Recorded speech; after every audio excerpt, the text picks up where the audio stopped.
Hey,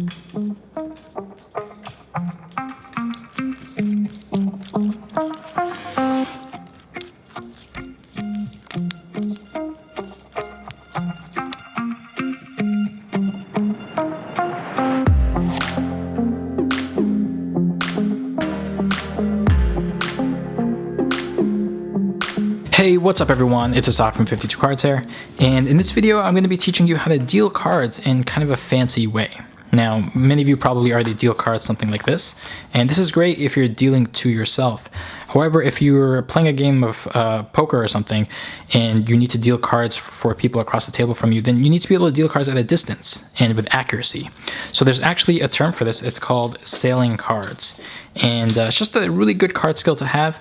Also, if you're interested in sleight of hand and false dealing, like second deals or bottom deals, this is almost a prerequisite to that, because oftentimes when you're doing those false deals, you're not going to be dealing to yourself, you're dealing to other people. So you need to be able to do those false deals in conjunction with sailing the card. Okay, so a nice thing for you to learn. Before I get into the tutorial, just a quick reminder, make sure you've hit the bell notification next to the subscribe button. You know, YouTube is changing the algorithms every now and then, and even if you're subscribed to this channel, if you haven't hit that bell notification, there's a chance you might not see our future videos. It seems like that's what's been happening lately. So it just takes a few seconds, hit that bell notification, and that way you'll be sure to be notified every time we have another video for you. All right, so let's get into the actual tutorial for sailing cards.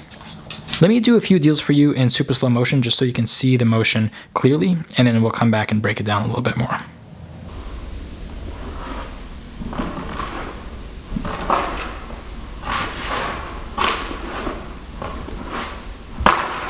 Alright, so let's talk about the grip of the cards first. So this is a normal mechanics grip. When dealing cards, you're going to make one change, and that is you're going to take your middle finger, your left middle finger, and instead of having it along the right side of the deck, you're going to move it to the corner, the top right corner of the deck. This is an important step when it comes to bottom dealing especially, but it's a good habit to get into when you're just dealing cards in general. Okay, and then notice how the thumb is along the top left corner of the deck like so, and that's basically it. The rest of the grip is more or less the same. So the next thing that you need to learn is how to push the cards one at a time to make it easier to grab with your other hand and then to do the deal. So essentially all you're doing is with your left thumb, you're kind of swiveling that card down so that the outer right corner protrudes past the right edge of the deck.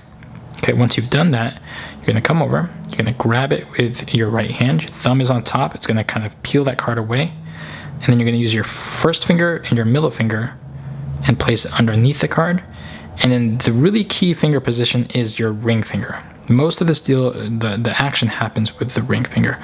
So the ring finger, kind of the nail of the ring finger, is going to be contacting the right edge of the card like so. Okay, and it's happening like around the middle of the card. But you know, that can vary a little bit depending on person to person, but that's the general grip, more or less, right there. Okay, now here's how the sail happens. Once you're in this position, all you're really doing is you're flicking your ring finger outwards, and by doing so, you're going to cause the card to rotate clockwise.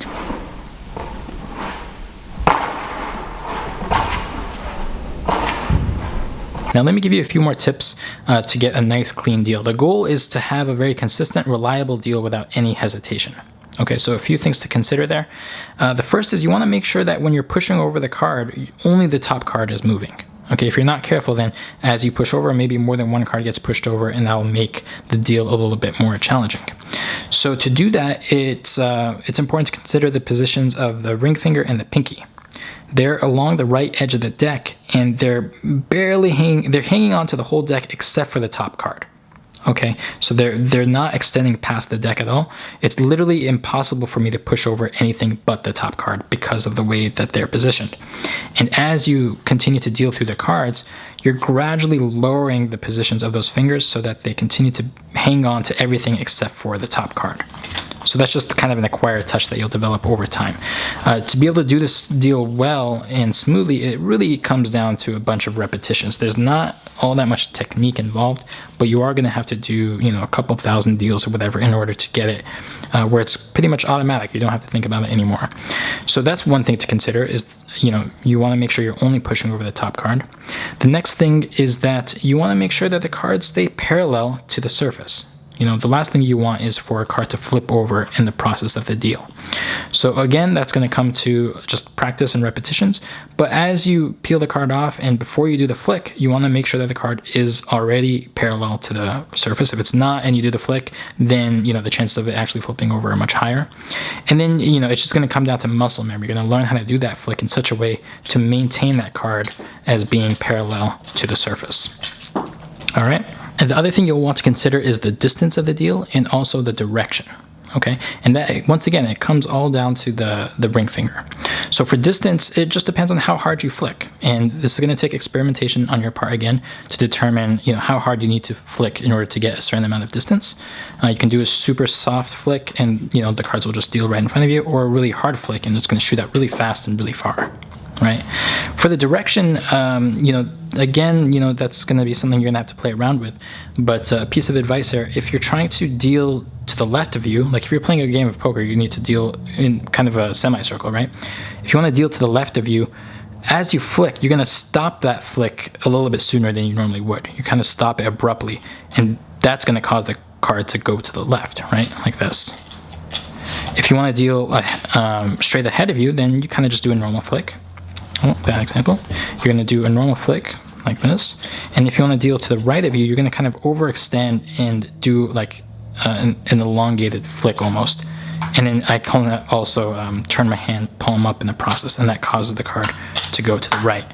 So play around with the distance and the direction that you're dealing these cards in, and eventually you'll gain a pretty good sense of how you need to do that flick in order to get the card to go where you want it to go.